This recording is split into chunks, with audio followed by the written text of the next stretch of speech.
Hello guys and gals, it's Equal60 here. In this new series we are going to take a look at the best open source games.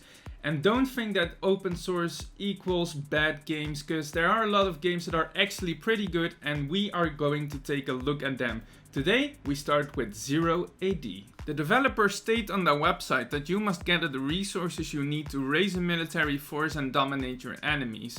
It started as a mod for the Age of Empires 2 game, and since 2010 you can download the game itself. It has been under development ever since, and as of now 2016 they are at Alpha 20.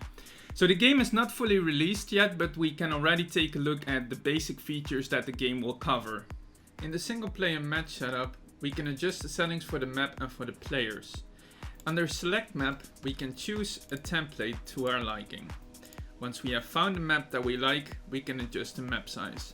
I would recommend not going any higher than normal, as this causes crashes and enormous lagging.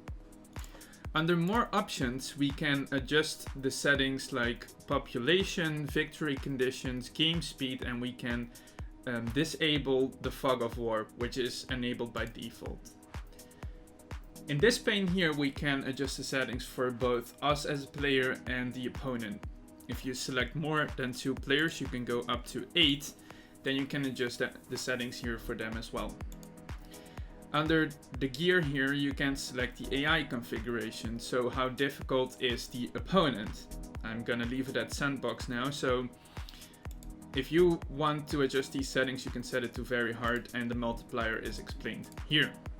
You can also choose a civilization that you want to play and a civilization for the opponent, and you can set the teams. If you and your opponent are not in the same team, then they will fight each other whenever they see each other. If you set them in the same team, then they will be allies from the start of the game. Once the map is generated, we have our small empire, and the goal of this game is to expand this empire. To do this, we need to gather resources, build houses and other structures, and eventually unlock civilization tiers. With each civilization tier, our empire will expand a little. We can also expand our empire by building towers like these, outposts. So,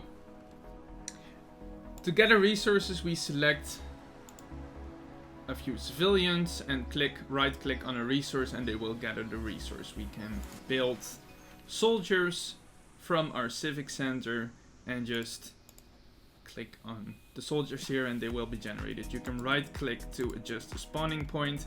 So it's a really straightforward game, nothing much to it, just expand your empire, and the ultimate goal is to take over the entire map. So eventually you need to take down all the enemies.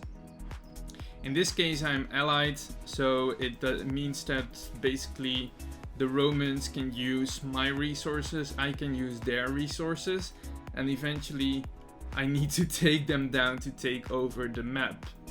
And to do that, I can progress to the next tier and build barracks, get better soldiers, and build my army to take the Romans down and turn my back on them.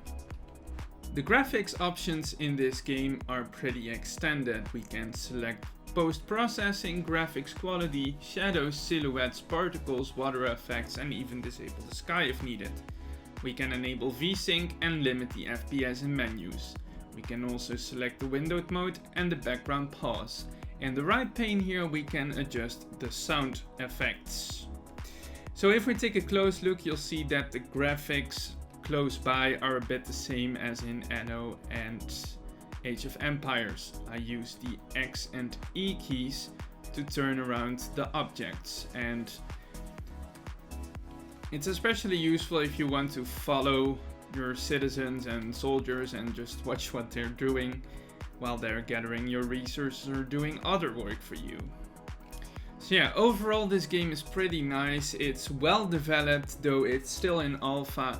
It's a pretty good game, especially, might I say so, especially for an open source game. I would definitely recommend checking this out, though there are some buildings and features that are not available yet due to the fact that this game is still in development.